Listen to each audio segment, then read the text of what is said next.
A landscaping company is pouring rock chips into a conical pile with a constant ratio of 2 to 5 between the radius and the height. Okay, so if you pour rock chips in a pile, they'll stack up in a little cone like this that might be 2 centimeters wide by 5 centimeters high, or sorry, 2 centimeter radius by 5 centimeters high.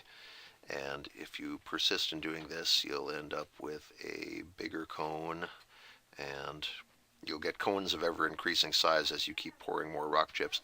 And they're saying that always the radius to height ratio is 2 to 5,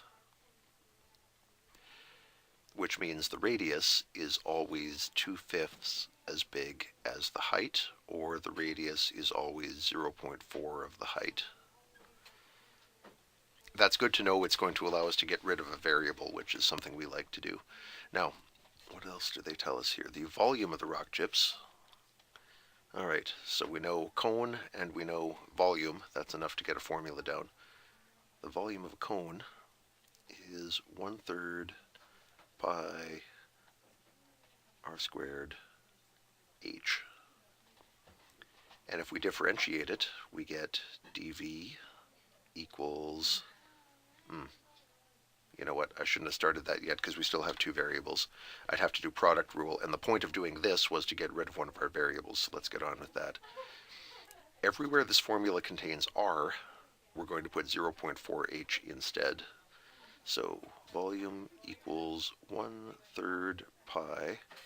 Here's r, 0.4h. It's r squared, and then we have another h because there was one in the formula. So 1/3 pi r squared h.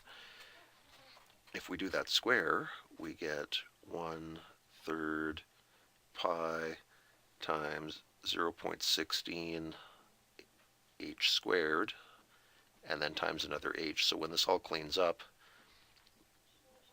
we get 0.16 over 3. I'm just going to, if we're going to go decimal, we might as well go all the way.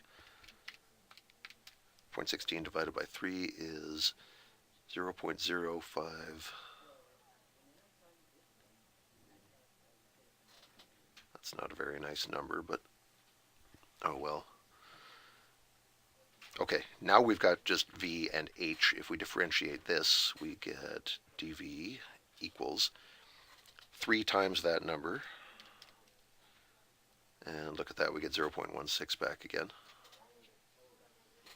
And our pi, because that's part of the constant, then we get h squared dh. Divide both sides by dt. Okay, so what do we know here? The volume is increasing 1.8 per minute, so we know dv dt. It's positive 1.8 equals 0.16 times, we know what pi is, times, and we need a height here, and they don't give us that, but they do say the radius is 3. Well, if the radius is 3, then a quick side calculation will get us the height. We can say the radius is 0.4 times the height.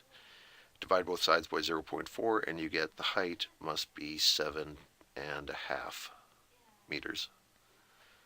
So there's that height we needed. Don't forget to square it. And on the end we have dh dt, which is the thing we're supposed to find.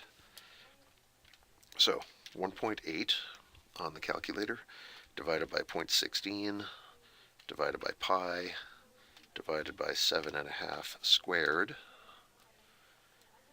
I get that dh dt is 0.064, and that's height units over time units, so it should be meters per minute in this case.